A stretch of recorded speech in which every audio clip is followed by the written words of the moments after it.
As part of this series of lectures around the pandemic, I've been invited to talk to you about my current postdoctoral research into virtual museums. Given my background, my interest in digital technologies is really curatorial in nature. What I found when I first started this research is that most of the theory and practice around digital curating either comes out of new media, where it concerns the curation of born digital artworks like internet art, or from the field of digital cultural heritage, which is dedicated to the preservation and display of cultural heritage by digital means. As a contemporary art curator, it struck me that there was this gap around the presentation of art digitizations online. Now, if you're not familiar with the term, a digitization is basically a 2D or 3D digital copy of an artwork. It's a digital image or a 3D scan of a physical piece.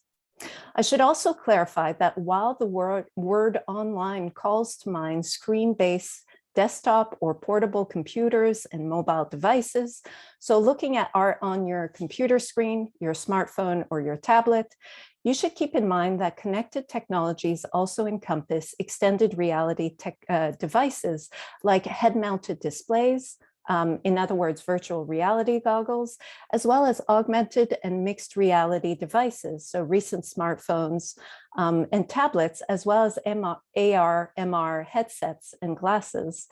In fact, remote connectedness is one of the basic ideas behind the metaverse, which we've heard a lot about lately. In other words, the notion that we can connect in virtual space or bring distant things and people into our own space as if they were quote unquote present. This being said, the metaverse is still some ways off, at least for the mainstream public. So the majority of my work has focused on image-based online collections like this one, accessed through screen-based devices, though extended reality will creep into my talk. Online collections aren't new. They've been around since the late 1990s when a few museums started to upload images of artworks from their collection onto their brand new website. Today, about 20% of physical museum collections in Europe have been digitized, though. Here I'm mainly talking about high resolution images. 3D scans are only just starting to emerge. This figure is rapidly growing because there is increasing public expectation and pressure from funders on GLAM organizations, that is galleries, libraries, archives, and museums, to make their physical collections digitally accessible. Yet museums still don't know what to do with these massive online databases of art digitizations. Whoop. Slides, up there. In fact, the presentation of these online collections has barely changed since the 1990s. It still mainly consists of a screen full of thumbnail images. So this may seem a bit surprising given that museums have been uploading images of their collections onto their website for the past 30 years. You'd think that by now they would have come up with a more compelling mode of display. But until the pandemic, museums mainly saw these online collections as a nice supplementary resource for public reference, and more recently with the open access movement for public reuse. The main focus of museums and galleries was always on physical visits, on getting the public to come through the door and see the real thing. In fact, while the field of museum technology, or MuseTech for short, has been around since the 1960s, with the development of the first collection databases, followed by museum CD-ROMs, prior to the internet, museums and galleries' digital transition has lagged behind that of other sectors. Naturally, this lag has been due in large part to the cultural sector's limited funding and resources, as well as to most arts organizations' lack of dedicated in-house digital staff. But it has also been due to an enduring fear that digital programs might compete with in-gallery visits and result in a loss in ticket sales, a main source of revenue for arts organizations. Several reports tracking the cultural sector's digital transition that came out just prior to the pandemic clearly highlighted the sector's lack of digital preparedness, especially among smaller institutions. My slides. Oh, hold on. There. In the UK, Nesta's Digital Culture 2019 report noted a downward trend in research and development and experimentation with digital technology between 2014 and 2019 in cultural organizations. The report found that these organizations are more risk-averse and prone to adopting already proven digital strategies. Meanwhile, in the United States, 3 of the 5 key takeaways from the Knight Foundation's Digital Readiness and Innovation in Museums report were that dedicated digital staffing is severely limited, digital strategies are still emergent, and digital projects are mostly siloed and outcomes poorly tracked.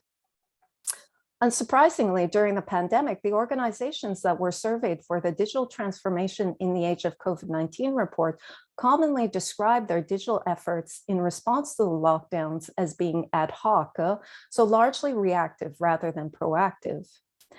These report findings confirm an observation made by Serpentine curator and technologist Ben Vickers. Vickers remarks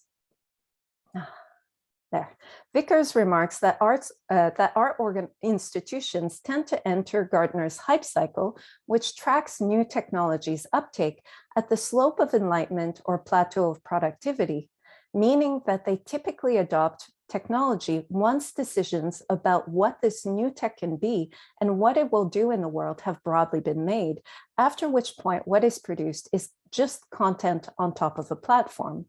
And this is precisely what we saw during the pandemic. As you all know, the pandemic drastically impacted museums and galleries throughout the globe at every level of their operations and structures. During the first lockdowns in spring 2020, 95% of museums worldwide were forced to shut. Even during the summer months of 2020, when museums reopened to the public, 5 out of 10 museums reported a visitor drop between 25 and 75%. 2 in 10 museums even reported a visitor drop of more than 75% due to the decline in global tourism, the interruption of school and outreach and community programs, and to safety protocols, which severely restricted the number of visitors on site. A year later, in spring 2021, 44% of museums were still reporting a loss of income superior to half of their total revenue, which led to significant staff layoffs and programming cuts throughout the sector. At that point, 4.1% of museums were facing permanent closure. Thus, in response, arts organizations quickly migrated to the internet and social media. In fact, 93% of surveyed European museums reported that they either expanded or actually started their online services during the pandemic. In accordance with Vickers' remarks, these online services, which were often bootstrapped by a reduced and digitally underskilled staff, mainly consisted of content on top of different platforms. Arts organizations chiefly relied on 2 well-established overlapping digital strategies to showcase artworks, projects, and exhibitions during the lockdowns. On the one hand, they expanded their presence and further developed their activities on mainstream social media platforms, including Facebook, Twitter, Instagram, YouTube, SoundCloud, and even TikTok. On the other, they turned to virtual tours and virtual exhibitions to disseminate in-gallery projects and shows that never opened to the public or were only accessible to a very limited and local audience. As reported, during the pandemic, museums' most popular digital offers for online audiences were social media activities in a proportion of 60%, followed by video content, 42%, and virtual tours, 28%. At this point in time, now that the pandemic is becoming more endemic, arts organizations are mostly eager to reconnect with physical audiences and focus on the care and well-being of their staff and communities. Their chief preoccupation is getting visitors back inside their doors. That being said, some of the lessons of the pandemic will prove hard for these organizations to ignore going forward, no matter how negatively predisposed they might be towards digital technologies. Aside from hastening the cultural sector's digital transition, the shutdowns also provided an unprecedented test case to examine the actual benefits of remote digital offerings on a mass scale. And as it turns out, digital programs are a good way of reaching new and more diverse audiences, namely by surmounting threshold fear, that is, the fear of setting foot inside the museum. One of the main findings of the highlighted by the Rethinking Relevance Rebuilding Engagement report in the United States is that during the pandemic, digital offerings provided notable opportunities for arts and culture organizations to reach new audiences who haven't attended in person in that cultural genre or category in the past few years.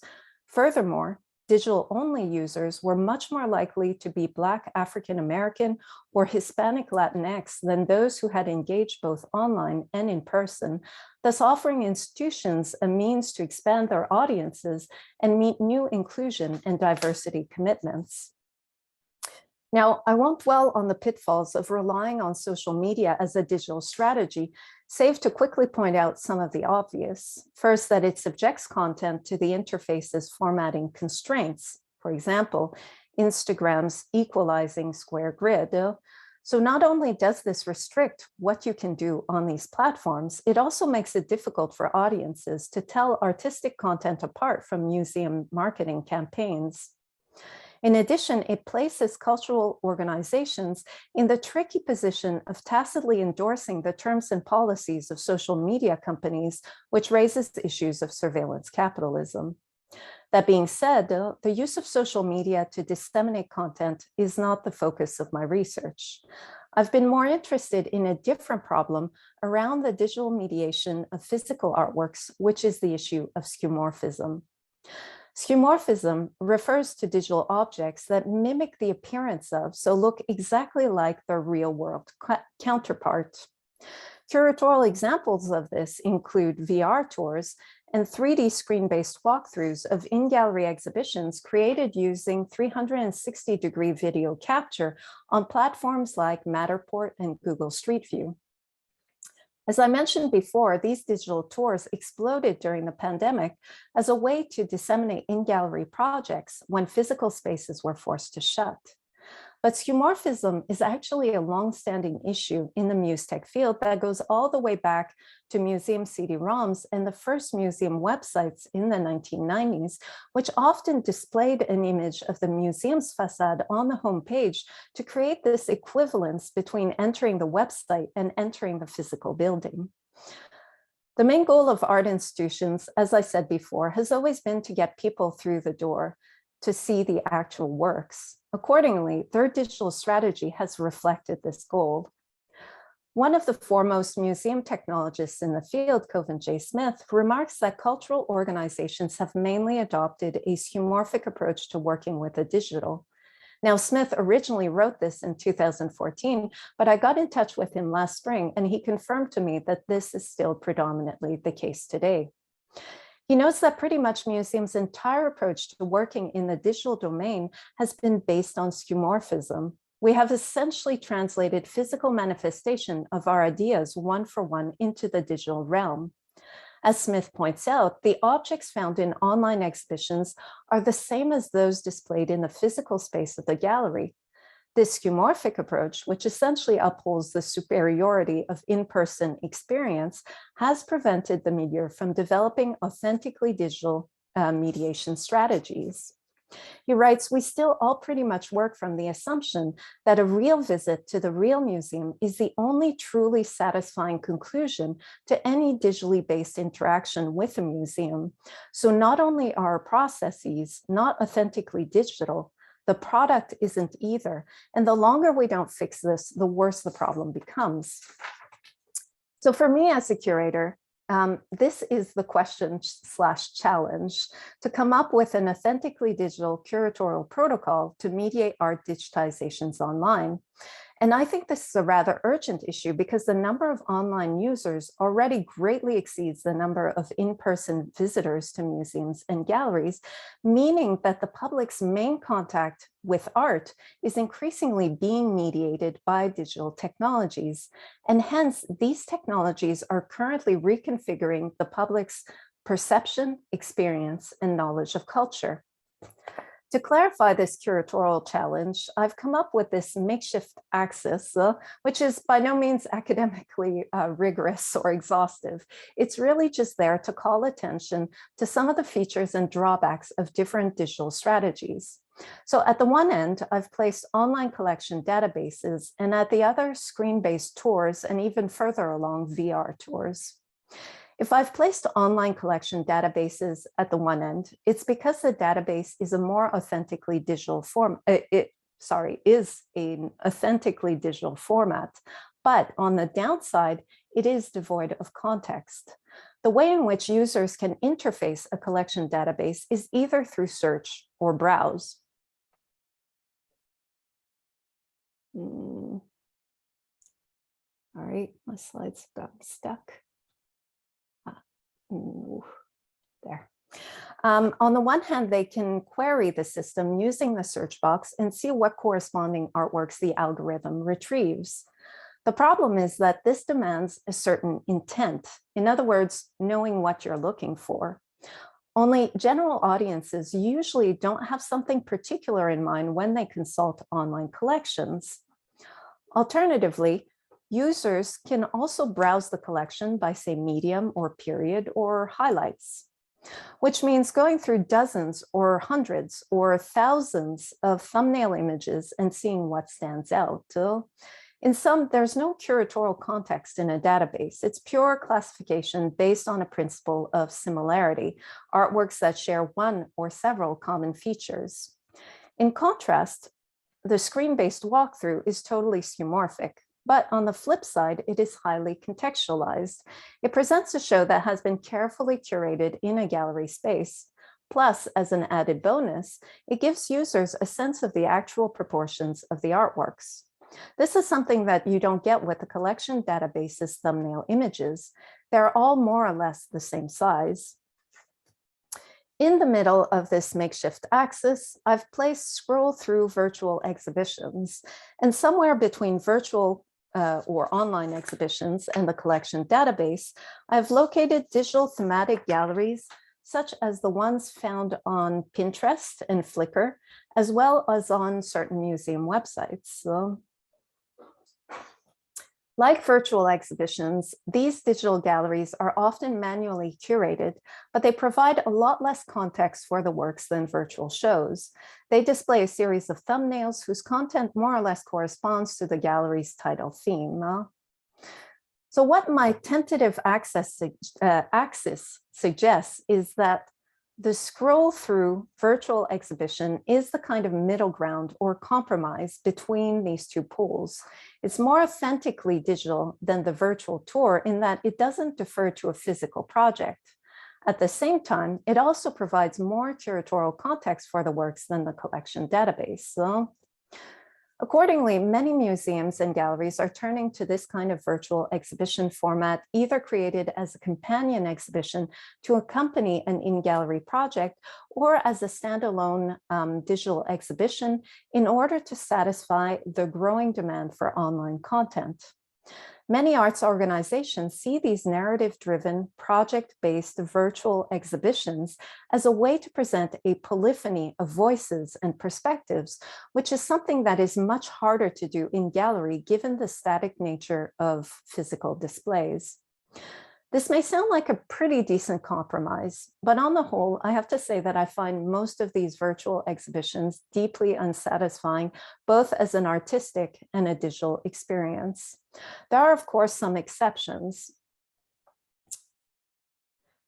For instance, I really, hold on a sec, get my slide, yes. For instance, I really appreciate the New York Times Close Read series. Each segment presents a compelling argument around one work of art using a montage of zoom-ins and accompanying images, together with very short texts that change as you scroll through. Now, what I've just said describes a lot of virtual exhibitions, but these ones happen to be particularly well executed.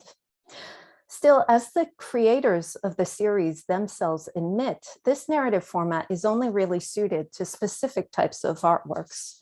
Moreover, like all virtual exhibitions, these closed read segments are highly time-consuming to produce. Generally speaking, this is the case with virtual exhibitions, even with the use of flexible templates. Yet perhaps the most crucial point is that while these virtual exhibitions may be a way for institutions to be more polyphonic, to provide multiple perspectives, they allow very little user input in the selection and arrangement of content, even with crowdsourced tagging like folksonomies. Now, just to clarify, a folksonomy, which is derived from the word taxonomy, is when users are given the possibility of adding or erasing tags to identify the content of digitizations. So for instance, Picasso's Guernica might be tagged with the words abstract, black and white, horse, Spanish Civil War, painting, eye, bowl, light bulb, etc. As Smith points out, digital is shorthand for we accept the internet values of usability, needs focus, and agility. Based on this definition, scroll-through virtual exhibitions are maybe not skeuomorphic, but nor are they so authentically digital after all. Before I get into my own speculations of what might constitute an authentically digital curatorial protocol for art digitizations, I just want to briefly discuss two almost diametrically opposed but equally trendy approaches that have attempted to address different issues related to digital mediation. Significantly, both do so by abandoning the question of artistic interpretation, that is, in digital museum theorist Fiona Cameron's words, how humans read them as representational. These strategies are focused on other ways in which users engage with and make use of digitizations. The first strategy is based on the notion of the digital aura. Its aim is to address the phenomenological shortcomings of digital experience. In contrast, the second approach focuses on the digitization status as a networked object or image, and I'll come back to this a little later on, and proposes to track its online performance, how it circulates and becomes instrumentalized by different users to sustain conflicting interests. The first approach is mainly preoccupied with the digitization's lack of authenticity. In other words, the digital copy's lack of historical testimony and authority, which is synonymous with a lack of aura in the Benjaminian sense of the term. As digital heritage theorist Stuart Jeffrey notes, hold on a second, there, the digital representation's intangibility, its infinite reproducibility, and its imperviousness to the ravages of time all conspire to eliminate the aura. Nevertheless, certain theorists, not least of which Bruno Latour, argue that under certain conditions, part of the original object's aura migrates to its digital replicant, to its copy. That being said, most accounts of the digital aura mainly revolve around the authenticity of the experience as opposed to the authenticity of the digital object. They largely emphasize user engagement over the digitization's authority. In other words, its biographical continuity or coherence. In effect, these accounts capitalize on the fact that Walter Benjamin's definition of aura is ambiguous. So, in his writings, Benjamin sometimes describes the aura as a quality belonging to the art object, but at other times, he talks about the aura as an attitude or feeling in response to a certain artwork or natural site. So the main preoccupation of most proponents of the digital aura is to create a richer digital experience by tackling the phenomenological gap between in-gallery encounters and digital access. This is where extended reality technologies come in, like augmented reality, mixed reality, and virtual reality. These technologies provide more opportunities for immersive, multisensory or multimodal in news tech speak, embodied and interactive modes of engagement with digital content in order to sustain a more phenomenological and more embodied engagement with a work, of course, in line with the experience economy. Ah, oh no, here. Sorry. In this sense, digital museum theorist Sarah Kenderdine and art historian and artist Andrew Yip, for instance, claim that embodied virtuality can vest the aura of the original in its digital copy. They assert that transformative embodied exchanges evoked by the digital object are central to the construction of authenticity and the transmission of aura. They go on to suggest that a high fidelity copy can proliferate a sense of aura through the evocation of affective experiences. As an example, Kenderdine and Yip discuss this in-gallery augmented reality project called AR Pureland, or no, Pureland AR, which lets audiences explore a one-to-one model of a Buddhist cave that is part of the endangered UNESCO site of Mogao Grottoes in China, which is currently closed to the public. So audiences walk around the room with a shared tablet that reveals the wall paintings. And I'm not sure if it's in this version, but there are also animations that are embedded into and augment certain parts of the murals. There's also a fully immersive virtual reality version for those of us at home called Pureland Unwired, which likewise allows users to walk around and explore a one-to-one simulation of the cave. In effect, these digital auratic experiences are aligned with the original artwork's capacity to evoke a sense of reverence and remoteness in the viewer on account of its uniqueness. But this, for me, is maybe where this approach misses the point or some of the opportunities of going digital in simply trying to simulate or reproduce the face-to-face encounter with the singular artwork or a kind of augmented version of it. It certainly makes more sense for endangered cultural heritage sites than for discrete contemporary artworks. In contrast to this approach, the other approach that I wanted to bring up is not at all concerned with authenticity, nor a wondrous aesthetic experience. In fact, it embraces the digitization status as a networked object or image, that is, as a multi-agential and distributed assemblage. In other words, this approach is concerned with how digitizations circulate on the internet and get recontextualized by different users once they leave the institutional sanctity of the museum building. As Fiona Cameron and Sarah Mengler write, the networked object is a concept that resonates with the notion of the operation of virtual collections within mobile, fluid, and flows of culture outside and beyond the specific museum context concerns of traditional documentation systems. It acts as a mediator between the museum world and public culture as it circulates between these spaces and in various cultural, social, political, and technological formations consumed in many different and unexpected ways. So basically, the idea behind this digital strategy is to track the changing coordinates of these assemblages. In other words, the dynamic performance of digitizations in the network. As Cameron puts it, it is about mapping the more complex roles and agencies that digitizations play in global computational infrastructures. As an example of how digitizations get reused beyond the museum, Cameron cites the famous 2007 case of Iranian protesters who were absolutely outraged at the portrayal of the Persians in the Hollywood blockbuster movie 300 about the Battle of Thermopylae, which frames the Greeks as the heroes and the Persians as the bad guys. So what these Iranian protesters did is that they created a Google bomb. In other words, they redirected Google searches for the film 300 to a website that presented digitizations of Iranian heritage, along with Iranian contemporary art, as well as links, various links, including a link to the British Museum's Forgotten Empire exhibition of Persian artifacts in an attempt to fight low culture's biased portrayal with high culture.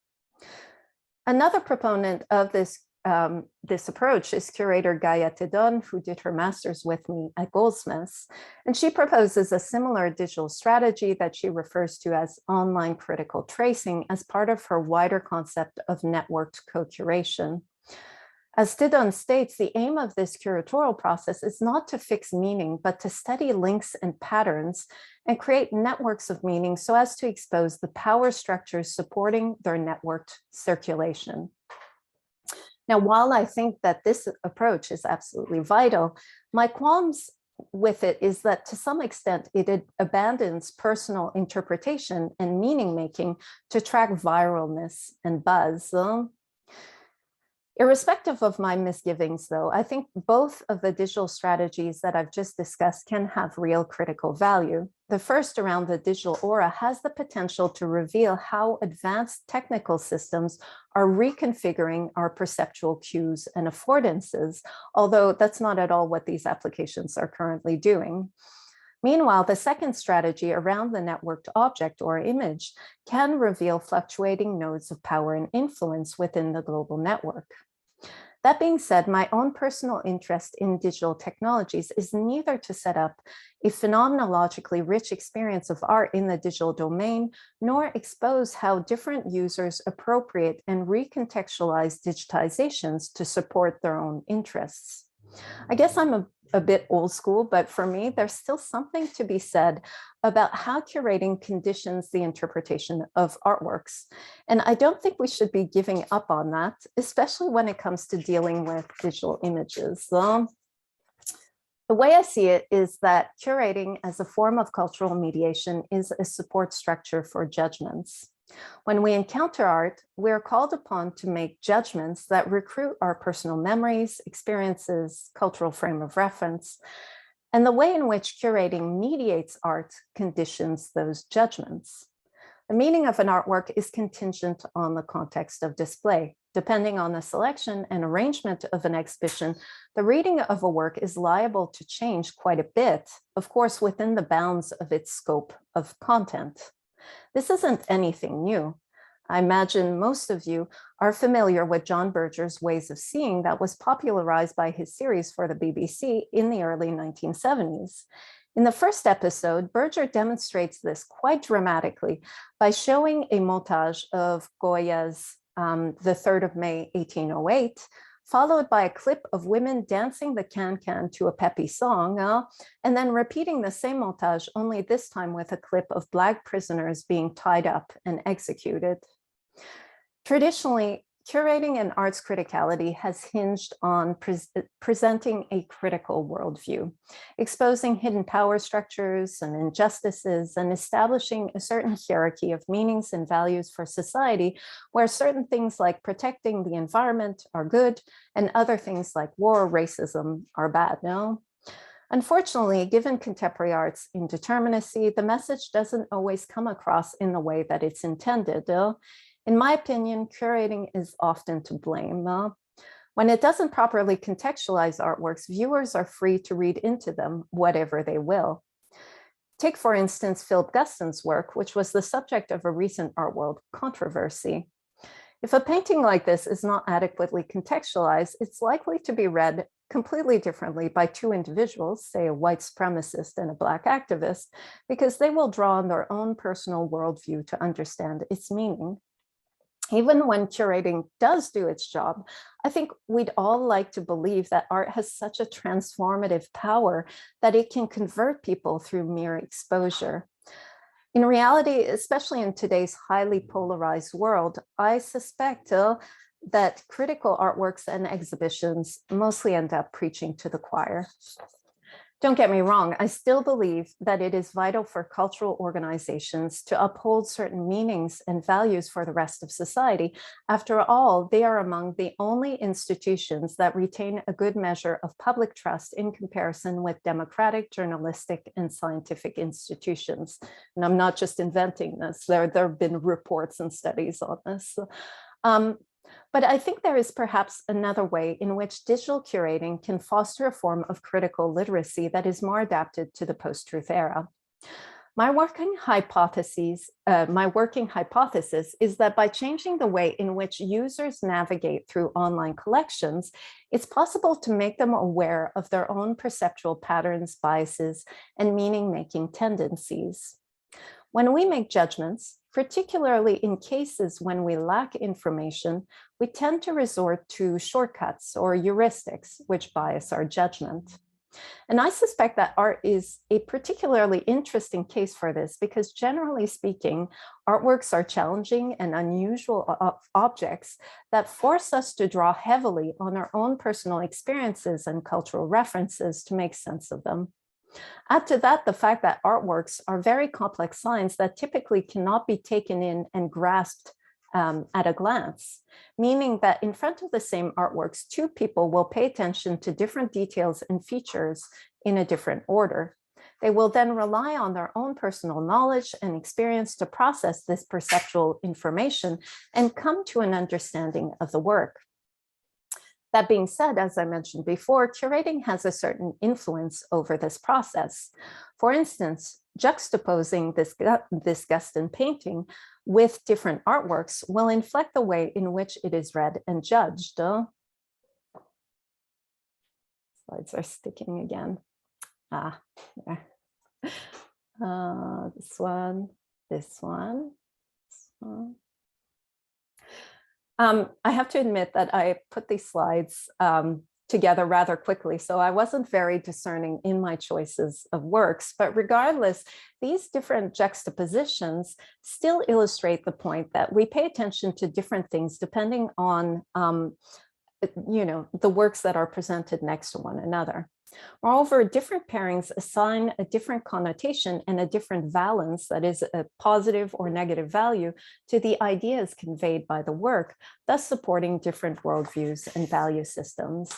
So in essence, instead of presenting users with a virtual exhibition of pre-curated works, what I'm interested in doing is getting them to navigate online collections by selecting works from among sets of interrelated pieces so as to establish pathways through the collection, kind of like navigating through a series of mind maps. This process does not exactly entail turning users into curators. Left to their own devices, when users curate their own digital galleries of works drawn from online collections, they end up doing two things. They either pick and choose their favorite artworks based on their personal taste, or they put together thematic galleries based on their personal interests, like galleries of flowers or hats or whatever.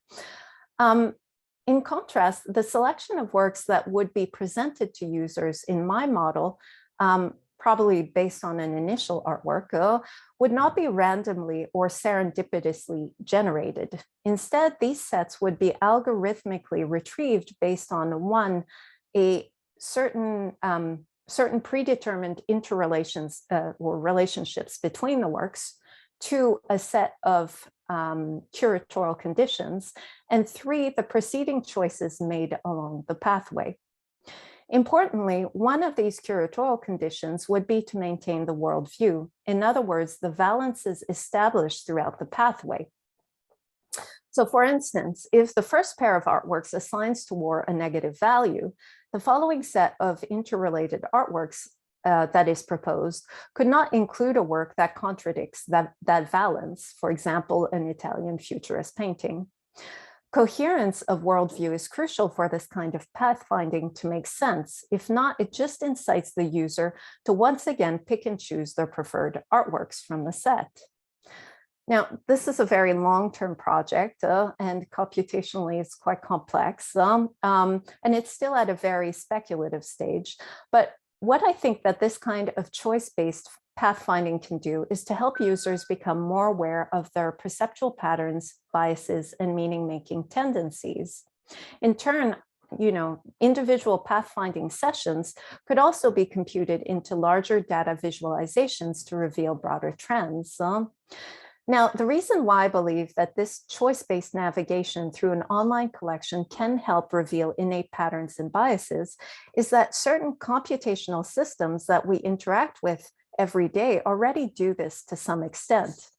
Here I'm referring to recommendation engines, also known as recommender systems, that power popular websites like Amazon, YouTube, and Netflix.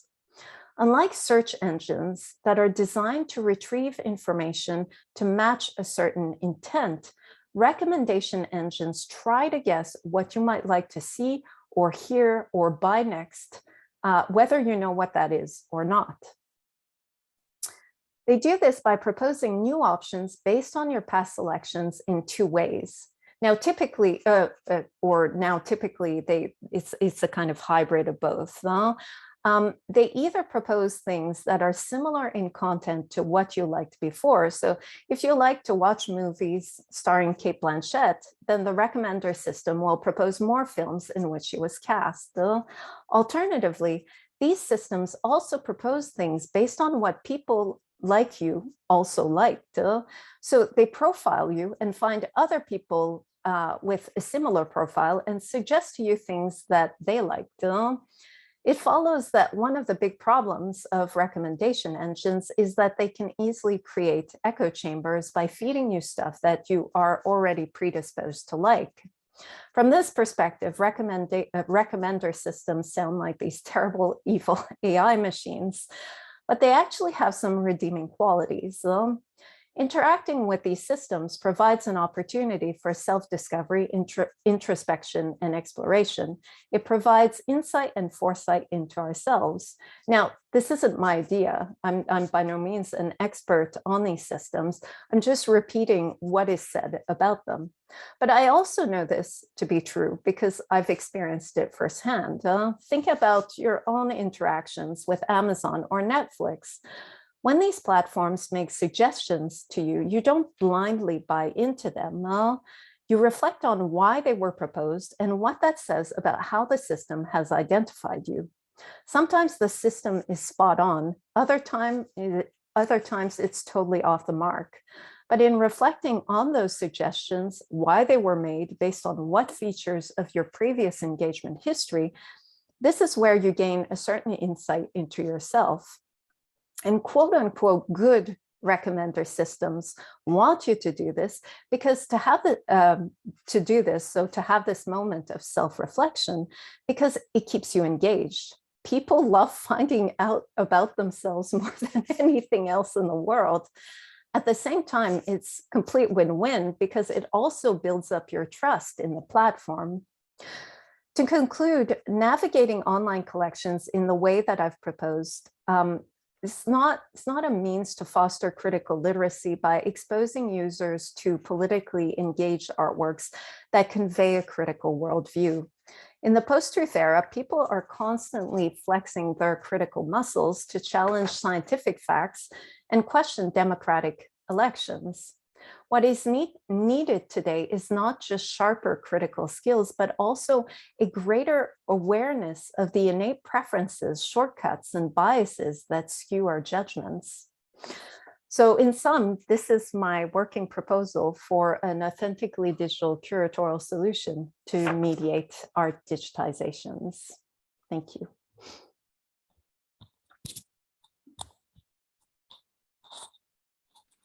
Thank you. That's a huge amount of work. That's really, I mean, it's such a great comprehensive view of everything that's involved in digitization of art, mostly around the museum sector, I think. Yeah. And also kind of how galleries present it. So I think it's important, probably as the beginning of the discussion, that you're not initially talking about artistic strategies. No. Kind of institutional strategies, yeah, whether they're small or big institutions. And so the kind of proposal you come towards at the end, which I kind of want to return to, I'm just going to kind of go around the houses a little bit to gather some of the themes because there was such a rich talk. The kind of proposal you come to at the end relies upon having like a stock of artworks that you can draw on, whether you pull them from the internet, whether it's the museum or the gallery's own stock of artworks and so on. A bit like Amazon has a stock of, stock of books or CDs or whatever toys, which they don't necessarily have in stock, but that they can pull up the images of to kind of say to you, like, maybe, consider this. Mm-hmm. So there's something about the, like the data set from which the machine learning would take place, which seems quite important. But can I just park that for a minute? Yeah. Okay. I'll get back to that. That's like my ultimate question. I just want to ask you, just lead into that before we get there. So okay. Also, if people want to, I don't think Maria is here to help kind of organize the talk. So if you want to ask questions, can you use the hand function in the wherever it is? Yeah, the raise hand thing at the bottom of the screen, and then I'll queue you up for asking questions. So I think I want to just kind of open up a little bit more the bit where you go from talking about skeuomorphism, which is how the online world kind of reproduces real life in-person phenomenologies as a kind of way to, well, in the old days, the criticism was that that was a way to make people, to familiarize people with the digital. Mm-hmm. So, you know, Steve Jobs was very keen on skeuomorphism as a way to make sure people weren't scared by using Apple computers because they looked like a writing pad or a clock or, you know, all that kind of stuff. But there seems to be something else going on with skeuomorphism in the way you describe it, where it's a bit like institutions are not able to let go of the historical formats. Mm-hmm. And you point out really well, I think, how this has advantages over like a data set model of images or even the Instagram model. Mm-hmm. Everything's kind of reduced to like just a template, the platform template. So skeuomorphism there gets quite a good interpretation from you, I think. But I'm wondering, because my sense is like that's still kind of where we are when we think about putting digital work online, which is how do I best represent this in an online experience? Yeah. And then you kind of you split that into two. You go from there, I think, into two moments. One is the aura, kind of the recuperation of aura, mm-hmm. which is still like phenomenology is how we deal with it. And the other one is, because I mean, a screen-based experience, like you're hitting your arrow keyboards to try and navigate through these like skeuomorphic models, 3D models of the gallery. There's no kind of aura in that. There's no kind of phenomenal. It's almost like a video game, going through the little museum, but less interesting, like a really super boring video game. You said that, I didn't say that. I might agree with you. You know, people really get into the video games as well, so it's not. But you know, they've got a lot going for them. Better graphics, better narratives, characters, like, you know, gamification. That's, you don't have that with the kind of. Yeah, I think partly I'm wondering about the use of virtual reality, like the metaverse, the headset model that you mentioned at the beginning, and whether that will change things, because I think we're still like in early stages of that becoming ubiquitous. There's a really interesting study that came out in 2019 where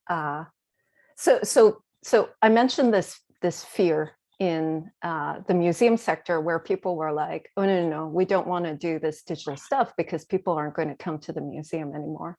And, you know, all these studies came out saying that actually it's not true. When people know what they're going to see at the museum, when people know that, you know, people go to the Louvre because they want to see the Mona Lisa because they know the Mona Lisa. So if you know what you're going to see, then that makes you more interested in actually spending the time and money to go there.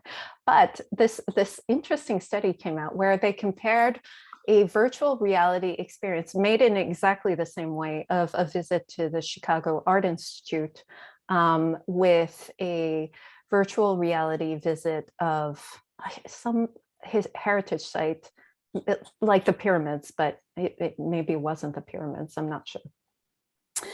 And what happens is that they had two groups. So they had a group of what they called highly engaged users. So it would be kind of your art world expert, like they had art students doing this though. And then they had just general public people. And everybody thought that they asked them whether they thought that the whether the experiences in VR were comparable to real world experiences. And the virtual tours of the heritage sites were found to be not at all similar to the real world experiences. Now, when it comes to the VR simulation of the Art Institute of Chicago, so really it's like the screen-based model, except you're in virtual reality. So the non-expert groups thought it was so similar that it wasn't even worth going to the museum anymore. Whereas the expert group thought that the experiences were really different. And they were more interested in going to see the actual thing, whereas the non-expert group didn't see the point of actually going to the museum. So that actually reinforces that initial fear. And what the authors concluded, it was from like the business sector, that you're better off having a less vivid digital program or digital offering, so like a screen-based, desktop kind of or mobile phone, version, like a website, then having an actual VR visit of your institution, because that might actually deter people from going. But these were business people, so they were looking at the kind of financial ramifications of these things, whereas people who proponents of the digital aura, they're saying, well, not everybody can go to the museums. At some point these AR, VR, MR, they're going to be more mainstream. We want to provide access to people to be able to experience these things, even if they can't jet set around the world. And I think in curatorial studies, like there's been a whole trend around recreating historical shows. Like I find there's a connection there with just like having proper documentation where you can actually walk through shows digitally. But yeah, it's not, I mean, yeah. It's kind of interesting because that example kind of has a sort of keep them wanting more. So I was kind of wondering what the reason was why the expert group would be more enticed to go to the museum and the less expert group less enticed. And presumably there's more of a tease for the expert group because they kind of get a bit more what they're supposed to be getting from the artwork, rather than just kind of like as you would get on an Amazon recommendation system, which is just like maybe not, I don't know. Yeah. Although like I read an article, and I got in touch with Gagosian, but they never responded. But I read a recent article where Gagosian, to get people so remote collectors to buy their works, so use digital technologies, and they found that I think the less vivid technologies were really useful. They like raised the sales, but VR was found to deter buyers from buying the artworks because the experience was seen as too fake. And I don't know if it has to do with the fact that if you've seen a lot of art, you're kind of skilled, you have a kind of skilled at knowing what it feels like to actually be in front of art. Maybe, if you're not used to that, then you can't really tell the simulation from the reality. But or it's just because VR graphics aren't there yet. They are a bit fake still. I mean, but that it's not very interesting. It reinforces a certain technological determinism where, in 5 years, 10 years, that problem's going to be solved and it's going to be great. So. Yeah, but there might be an uncanny valley effect where there's this kind of like lump just before it gets into hypersimulation. Yeah. Where it just feels really uneasy to be near this thing that's a bit like the real thing. Mm-hmm. Whereas when you're further away from it, you're actually more comfortable because you understand like the mediating process as part of what you're engaged with. Yeah. Can I then now circle around back to your kind of concluding hypothesis or your conjecture? So I was quite interested in you kind of mentioned it in passing, how for you, okay, start with like a meta question, how for you the task of critique, like critical art, isn't really any longer about skepticism towards like what's declared to you, because we all know that's now become like post-truth conditions. It's kind of attached much more to like right-wing skepticism about authorities. So the kind of paradox is that critique, which was meant to be establishing more truth, it's kind of destroyed truth and knowledge, apart from the people who declare themselves to be the skeptics, believe that they're the truth.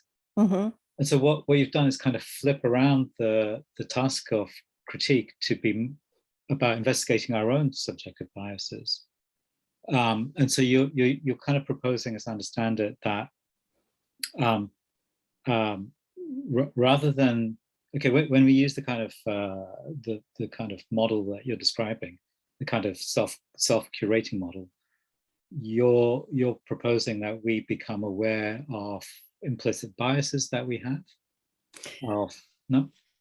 Yes. So, I mean, I don't know if other people could relate to what I said about the Amazon Netflix example, where you see what's being recommended to you and you're like, why? Well, why? Exactly. You're having, and you know, that system wants you to do that, wants you to have that critical reflection. But what I didn't say is that recommender systems are based on a similarity serendipity principle. So they're going to feed you similar things, and then they'll throw in something serendipitous and see if it sticks. So, and they will learn from that. If you buy it, they learn. If you don't buy it, they learn. No, it's always win-win. So in my book, which I, you know, is kind of the point of departure for my research, but it's just taking me a while to circle back to it in my research. I'm not quite there yet, but it informs the model that I'm developing. There's a different logic at work. It's not a similarity serendipity principle. It's a different logic at work. I mean, there's some of that, of course. You know, the way in which we make sense of the world is about, you know, finding patterns, and then there's noise. And the more noise increases, the more, I mean, it's basic communication theory, the more, you know, information is being conveyed, but the less clear the message. The more the pattern is regular, the more clear the message, but the less informational content. You know, it's yeah, there's something like that, but it's not about, so if you go on Google Arts and Culture, they do these pretty, you know, flashy experiments where AI is really good, for example, at identifying all the works of the same color palette. So you select a bunch of colors and then it will pop out like just all the works with the same colors. And it's very impressive to see. But this is the similarity principle. There's not much content there. Like there's no relationships between those works other than the fact that they all share a color palette. There's no meaning. It's yeah. And I'm looking into, like, my book deals with, well, how do you establish meaning between different artworks? And I guess I'm trying to see if that can be done also through a kind of navigation. But coming back around to the AI question, you don't have good data sets in the art world. So one way that you train, so to train your standard AI model, you need very large data sets. So you know, you would need kind of detailed information about good exhibitions that have happened throughout history. But what typically happens with exhibitions is that the curator picks a theme and then selects a bunch of artworks that correspond to that theme. And a lot of the times, like, there are practical considerations that skew that selection because, you know, this artwork is too expensive, or this one's not available, or this one I don't know about. So not only do you not have kind of detailed information into shows, also that selection, first of all, oftentimes it's not that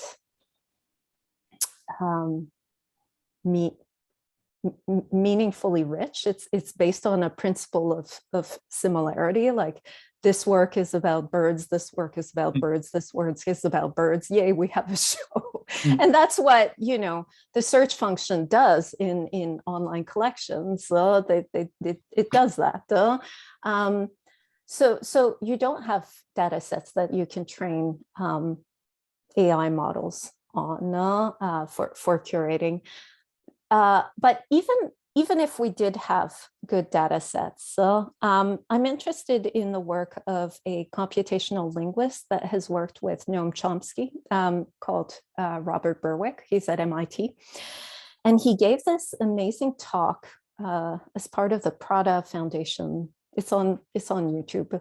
And he talks about how there are problems with large AI models like GPT-3 that are highly sophisticated.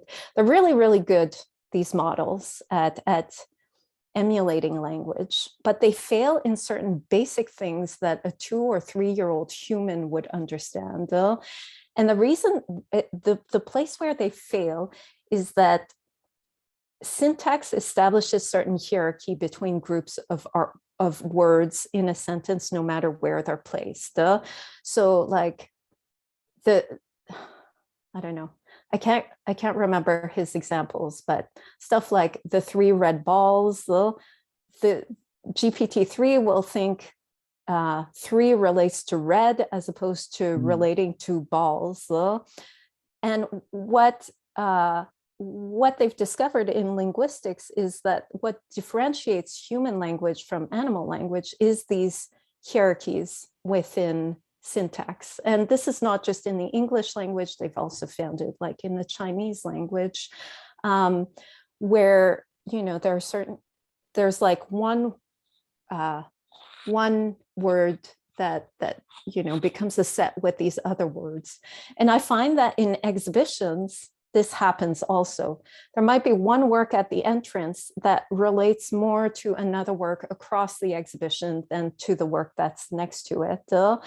And, you know, a lot of people have come out and said, well, training AI models on bad data sets is really problematic for all sorts of reasons. It reproduces the worst features of humanity, like you know, they're really racist, these AIs.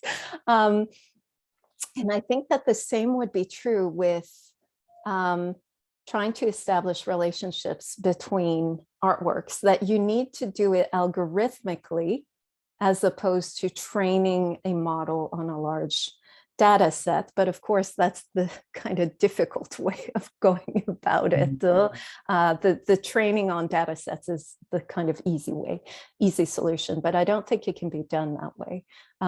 So Robert Berwick's work is one key to figuring out kind of hierarchies between different artworks. And then it's about trying to figure out what kind of metadata, what kind of relationships matter, or how do putting 2 works together, how does it ascribe certain values, positive, negative, or values on a scale of 1 to 10, like this is war, you know, 7 on a scale of 1 to 10, this is family 2 on a scale of 1 to 10. Like, you have to translate computationally.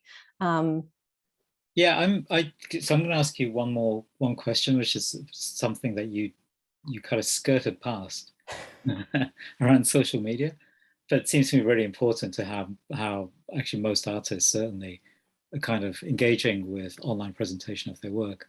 which is by putting on Instagram, right? Mm. And I think there's like very crudely two ways of doing that. One is like whatever you've made next, just throw it up as the next image on Insta. And the other way to do it is to curate it. So you kind of think about what image goes next to which one and how it's placed, and you edit your post or your page or whatever it is. So I'm wondering if there's already a kind of way in which people are using, certainly, I mean, not in the model you're describing, but on social media, using the platform already as a kind of device to kind of curate themselves. Mm. I mean, certainly they're doing that, but you're quite skeptical, I think, about the use of social media for art presentation. And I'm wondering, I know you just kind of went past and you said it's not my research. Yeah. But it seems to me that what you've just described about how images kind of are arranged near one another and how that produces meanings for each image and across them as well, something that everybody's going to be thinking about or has to think about in terms of self-presentation through a social media platform with very different set of constraints in place. Yeah.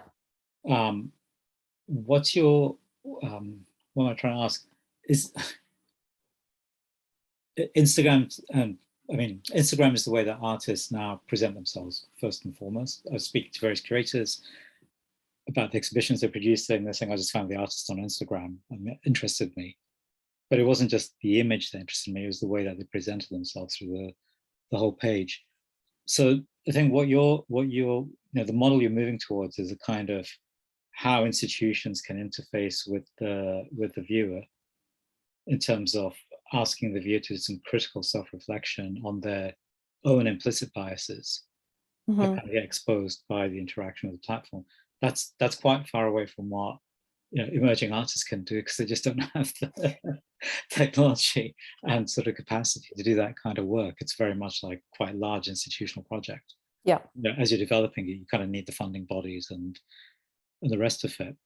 But I'm wondering if there's kind of strategies that we could deploy within more accessible formats like social media, like Instagram, maybe Twitter, although I don't see artists using it quite as much or in the same way. Certainly YouTube could probably be used. That could sort of do this kind of shifting of critical strategies that you're interested in. It's like super speculative, because it's like your initial speculative proposal, and then adding something that you didn't talk about on top of that. Yeah.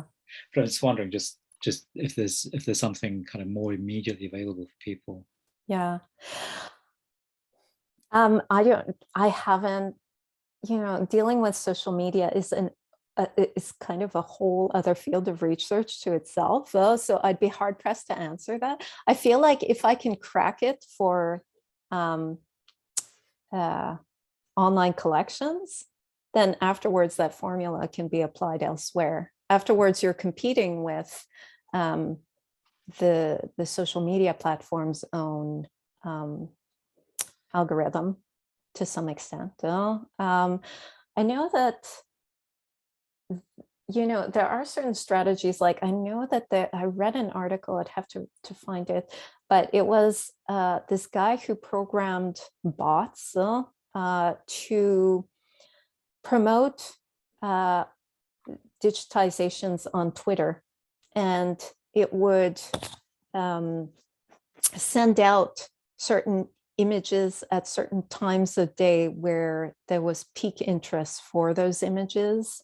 And it would also identify users based on the kinds of images that if I remember correctly, I read this a while ago, based on what kinds of images that they liked or viewed, and would send more, like if there was predominant red palette, they would send more red artworks to those people.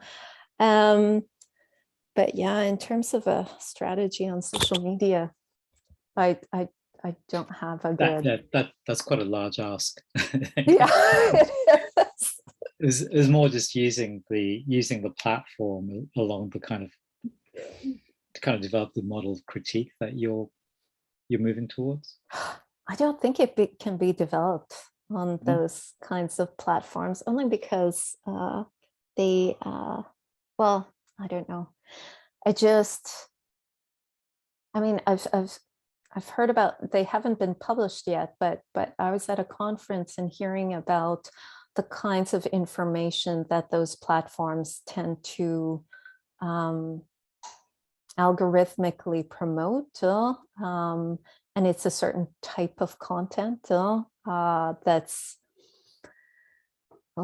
it's very negative. It's particular user that promotes it's very narcissistic content that is very high motion, that is that I think the algorithms skew in a very negative way. So to play into those algorithms, I think you might have to almost destroy your practice or take it in a direction that you might not want to. And it's part of why I'm less interested in, but I wouldn't fault anybody for posting stuff on social media. As part of my European funding, I needed to have a full social media spread. I can see it on the last slide here. You've got a Twitter page on your Facebook. Yes, and I have an Instagram account, and I have LinkedIn, and I have everything, because those are the demands of funders nowadays, that you need to disseminate your work. They need to know that you're not just doing the research, you're also out there promoting it to all different types of audiences. So this is part of my contract, although I've struggled with it because I find it not so good for mental health and for concentration levels on my research. I was a bit more active, but I do try and post relevant content, because I've actually found it difficult to gather. Like, I think that's why I wanted to present this overview tonight, is that it took me about a year or 6 months to gather all of these different pieces to try and understand how people are actually, museums and galleries are using digital strategies, where they fit, what are the advantages and disadvantages, how they can be used, what you can do with them, what are the limits, what are the possibilities or affordances that aren't being used. And it's been kind of challenging to piece that together. Thank you for doing that work. Yeah. I think that was really clear from your presentation. It's so comprehensive. Yeah. It's really great to have that sort of put in one place. I think Sophie Sakina has a question. Do you want to ask it in person, Sophie? Hello. Hello. Hi. Sorry, I can't really see. Sorry. Yeah. Sorry if I didn't gather this from the talk. You probably have went into it quite a bit, but yeah, I'm kind of interested in this sort of the phenomenology you talked about, and how you would like to transcend the digital sort of replicas from purely, their own representations, apart from better trained algorithms. Like, how else? Okay, we had the Instagram grid, but it all still seems very kind of stiff. So from what I gathered, it's more of a critique of what's there, but how to kind of transform the digital space kind of, with that phenomenological framework. Yeah, I mean, certainly because institutions are really keen on providing access to people who can't go into their museums increasingly, and there's pressure on them to do this. That they also realize the limits of just screen-based technologies, and they're exploring all these different kind of more multisensory, embodied, immersive strategies.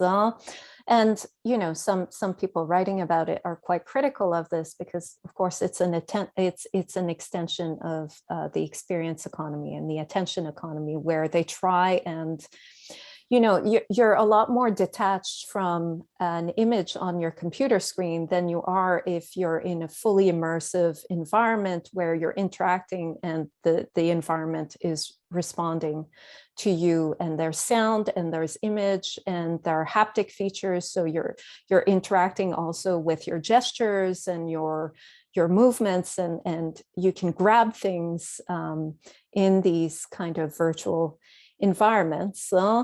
And it also comes out, I think, of a series of turns that have been in museology towards audiences. So there's been what's been identified as a participatory turn, a sensory turn, an emotional or an emotive turn, an immersive turn, all of these ways of trying to capture people's attention more and more, so that they can have a kind of, it's based on a kind of traditional understanding of having this one-to-one, face-to-face, like amazing aesthetic experience in front of a work. But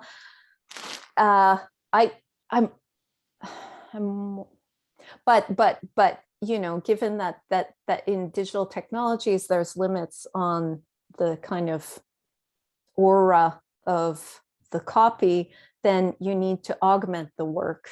You need to add in like gamification features, and you need to have an audio track, and you need to have all these other ways of increasing your perceptual kind of focus on this thing. I don't know. The thing about these technologies is that they have hundreds of sensors that are measuring your physiological reactions and then processing those and, changing the kinds of perceptual feeds that you're getting. And these perceptions are artificially generated, though. They're not the same as, interacting with the real world. It's just a lot of sensory data that's being computed and then represented to you. So sometimes, like in virtual reality, they'll drop frames when you shut your eyelids so that you move along faster, because you're just going to be, you can't walk forever in virtual reality. You're confined in a certain space. So I don't know. I have my reserves about those kinds of technological involvements, and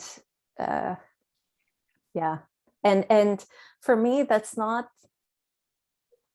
my main interest. I almost feel like digital should be doing something else, not just like trying to engage us by any means, capture our attention by any means possible through, these sensors, like computing our physiology and then sending us these artificial signals and trying to reproduce a kind of super version of just being in front of an artwork.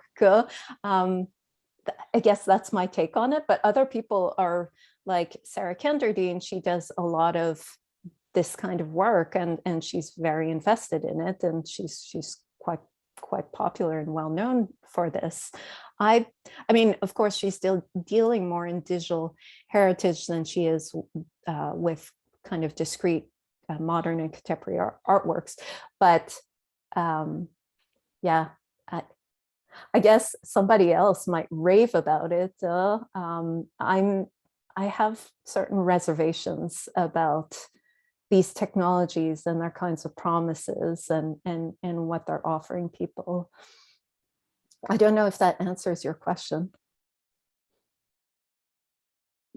Yeah, I think so. but the reservation then, I mean, you're researching it, so it must be like a field of interest. So the reservation in terms of in terms of attention economy, or Yeah, I mean, it's certainly happening. I mean, it's not a coincidence that Mark Zuckerberg's invested a ton of money into this, then renamed his company Meta. I mean, he did it for other reasons too, but going like buying full speed ahead into this idea of virtually connecting and being in different places, being present in different places, or being able to remotely connect with things that we can't have in our immediate environment.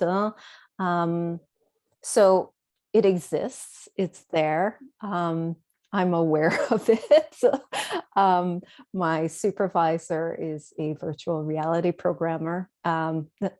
So I guess it's just part of the reality of what's coming for the museum sector. I think a lot of museums are starting to be interested in investing into this because they see it coming like everybody else. Can I intervene? Maybe as a because it's, I mean, your skepticism, Stephanie, makes sense to me because, you know, earlier on we were talking about how we respond to social media content. The key criteria, as I understand it, there is engagement. Mm-hmm. And engagement works best when it's reflexive, automatic. People are extremely passionate. And one thing that's very easy to entice passion with is hatred. Yep. Contempt, denunciation. Those are all great stuff. It doesn't really matter for social media what the set of affects is, as long as they're kind of generating more responses, because you're generating more data. And the data is the thing that produces a kind of closes the cybernetic loop more, but also is a kind of commercializable element for the platform. And what you're suggesting, I think, with the virtual reality headset is that it won't any longer be just the kind of like, dislike, you know, the kind of denunciatory sort of input into the feed. It's going to be your physical actions that are generating data, right? So the thing that we need caution around is actually the things that are going to be on the headsets are going to be things that encourage engagement, not necessarily sort of, you know, the kind of political content types engagement that led us to the current shit show, but any type of like bodily reaction which sort of keeps you plugged into the headset and the hand things is going to generate the data. It's going to be physiological data depending on your phenomenological responses. And so, but because it's automatic, there's a kind of reinforcement of your reflexes and your automatic behaviors. It's kind of encouraged and built up around that. Whereas what you're proposing with the kind of reverse critical model, if I can call it that, is actually it's exactly those kinds of automatic responses, like the algorithm of the mind, the algorithm of affect that we all have, which we kind of need, you know, can be tested, and we can sort of ask questions about our own subjective, reflexive, automatic responses, behaviors, and the rest of it.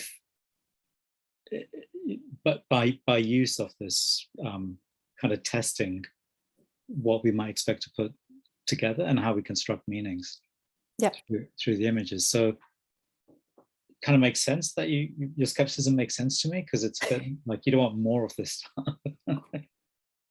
But I think it's really interesting that you kind of find a strategy through art and the curatorial model that kind of puts a pause on that sort of automatic reflex.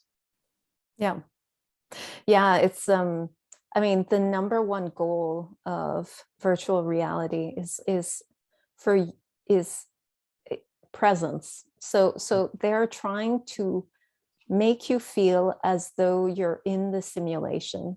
Like you always have a sense. So we have a fluctuating attention, no? So different things will, you know, focus our attention. So if I'm wearing the virtual reality headset, let's say, and I don't know, somehow there's a glitch that's gonna, I'm not going to believe in the simulation anymore.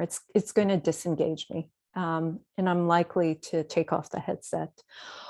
Or I don't know, somebody pinches my leg, then I'll remember that I have a body, and I'm not so focused on the optical projections simulation. So yeah, what they're trying to do is, it's not enough just to have you looking at your phone and typing into it. Like it's not engagement enough.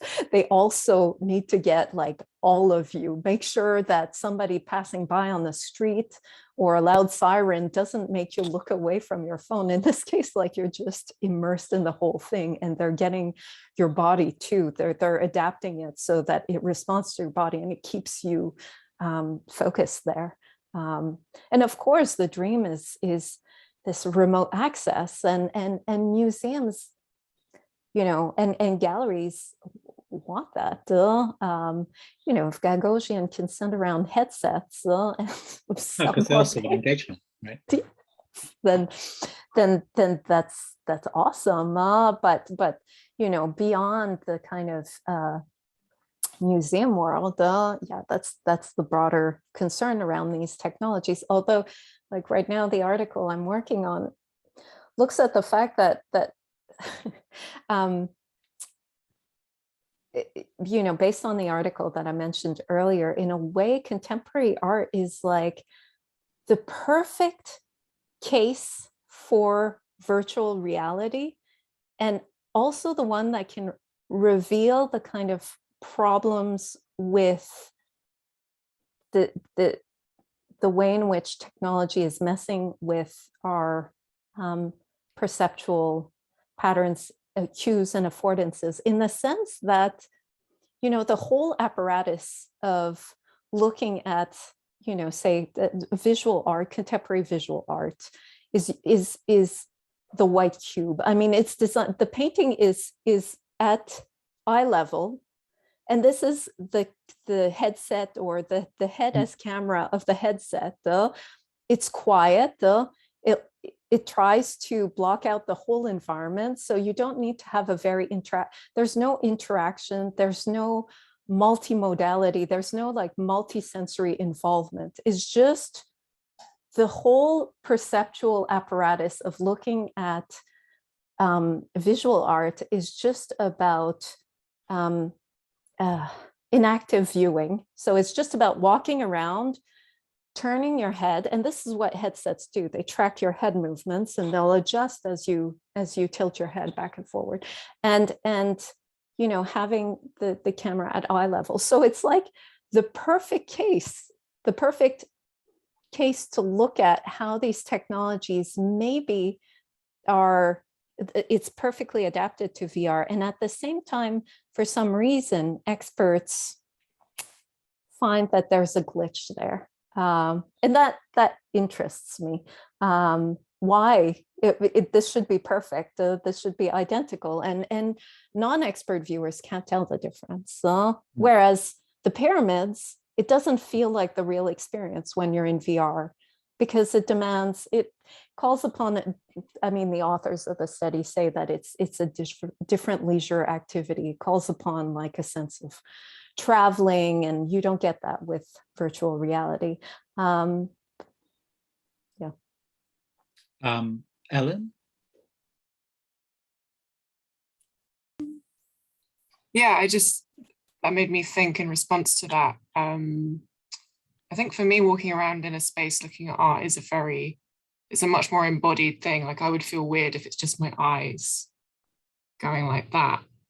But sorry, I don't know if this is what you meant, but like the sense of being able to kind of get underneath an artwork, or kind of stand back and look at a whole room and then zoom in like really close to something. I guess that's something that the more comfortable you are in that space, the more likely you are to miss that. Yeah, it wasn't really a question. I was just thinking. Yeah. No, you're absolutely right. I think it has to do with skilled viewing, that we're really used to doing that. So somebody who doesn't have that skill set won't pick up on the differences. But then what happens in 10, 20, 50 years, where most people are looking at art through the VR because they can't travel. And so you don't have that kind of, so you can't pick up on those skills, or it completely transforms how you interact with art, because it's messing with your, I mean, again, the technological determinism is that technology is going to solve all of this issue. It's going to be seamless at some point. But yeah, that was an interesting kind of study for me, that some people can pick up on it, some people can't. And why is that? Why do, it can only be about a certain set of skills that you pick up from doing something repeatedly. A certain, yes, embodiment. But I mean, in virtual reality, you can move forward, move backwards, you can navigate through the space. But yeah, there are certain artificial perceptions and cues being fed to you from the fact that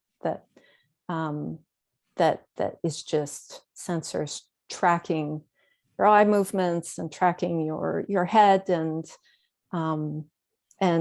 yeah. I guess it's also art is like a social experience that's completely lacking, or like your sense of being in a space with other people. Well, right now it's lacking, and right now a lot of people are picking up on that, but that's what Mark Zuckerberg's selling to us, is that, and then if you see his like promotional video for the metaverse, it's that, like, he's going into this spaceship where he has his friends floating around, and they're interacting, and then somebody calls in, and then they ship over this like graffiti art that they found, and then they're like interacting with the suddenly the 3D, because it turns from a 2D graffiti on a wall, and then it suddenly becomes this. Sorry. Yeah. So yeah, there is that promise of sociality down the line, no? But yeah, a lot of people are certainly picking up on that right now. That right now it's a very individual experience. Although last summer I was in this, Montreal's a kind of capital for VR for some reason, and that's my home city. So I was there, and there was this experience of being on, that was realized by two Montrealers, of being on the space station.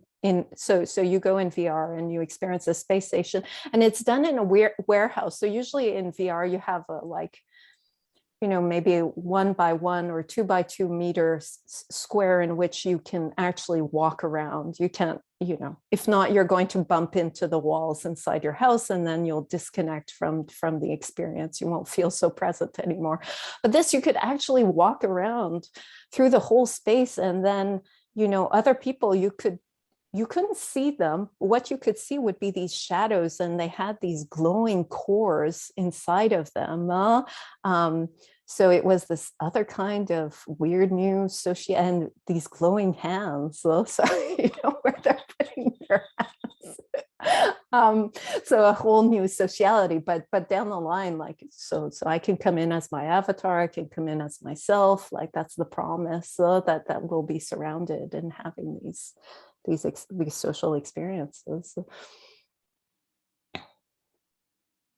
Yeah, I mean, it sounds like the prospect is, in the same way that that famous essay by Michael Sanchez, in Art Forum in 2011 about art being made for iPhones, basically, because that's how people are selling them. The next step is obviously going to be art made for not just through VR headsets, but art made for kind of certain type of social gallery going. Yeah. And there's going to be a modification of the kinds of experiences Ellen is talking about, which is still 3D phenomenology, real space type things. Art will obviously modify towards the VR. Yeah. As it already has for being shown on phones. This I think was by Michael Sanchez. It's an art forum from 2011. I'll look it up. I guess for me, coming back to your question earlier, Suhail, like what can artists do? I guess in working on digitization, so these, not very vivid experiences of digital copies, seems like like a losing, I don't know, betting on the losing horse. But for me, like, I just feel like if not, artists have to make art for the technologies that are there, or they have to start using digital technologies to make art. And sometimes those two things are the same. So either you produce a piece, a photograph that also looks super good on the phone, or you just make something for the phone or for VR or directly. And I'd like to think that, if somebody wants to keep painting and they're doing it in a rigorous way, they can still do that. And I guess in between thinking about that, what happens, it's also that now you've got like these massive online collections. You've got these aggregators. The UK is getting one too, but in Europe, we've got Europeana, and it's got 54 million items. Nobody can go through 54 million items. Nobody can connect them in a way that makes sense apart from doing it kind of manually. And people don't know really what to do with this stuff other than make it available to the public and hope that they know what to do with this stuff. But the public, unless you're a researcher and you're looking for something in particular, you're not going to use this stuff, and you're not going to go through because it's not particularly compelling to surf through millions of thumbnail images. So on the one hand, I wanted to kind of deal with that, and on the other hand, I'm like, well, what is a viable critical practice today? And I guess I've always been on the side of looking at how curating conditions certain readings within the gallery. And at some point, I remember Isabel Harrison, who was in my class, is like, yeah, but everybody's just, if they've had a bad day and they come into the gallery, they're just like gonna hate the art. And I'm like, no, we can't, stop at that. If not, nothing has meaning. We just we're all projecting whatever, mindset we're in. I still want to think that curating does something, has some sort of influence, is able to communicate certain things, maybe not to everybody, maybe to a certain set of people.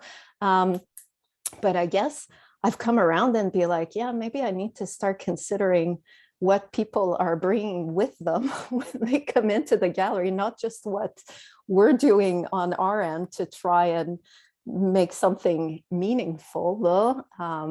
So yeah, that's how I ended up there. But yeah, it feels a little bit like the betting on the losing horse, apart from the fact that there are these giant collections and nobody knows what to do with them, and yet you still need to digitize everything and put it online. Like that's the kind of basic thing you need to do nowadays if you're any kind of cultural organizations, whether anybody does something with it or not. You just look super bad if you're not doing it. Yeah, but also cultural individual. Like if you're a producer, you have to be online. So yeah. the same question emerges at that point. I think that's probably enough. Kind of, you've worked really hard, Stephanie. Thank you. My pleasure. Yeah, no, thank you again for that overview, but also kind of just it sort of feels like you're probing around the limits of curating as it's heading into the next steps of the technologies and augmented notions of curating, and it's just great to hear that research. Thank you. Thanks a lot. All right. So everyone else, I'll see you in 2 weeks. That's it. I'm more strikes ahead, I'm afraid. But in 2 weeks, it will be Olufemi Taiwo, doing the work around reparations. Olafemi did a talk for us last year. It's already on the YouTube, the Goldsmiths Art YouTube page. So you can find that talk, which is this other book that's coming out this year. But this talk is a whole new thing. And I think it's going to be very good. So see you in 2 weeks. Thanks, everyone. Bye. Bye-bye. Thanks, Stephanie. I'll be in touch soon. Oh, she's gone. All right. Bye, everyone.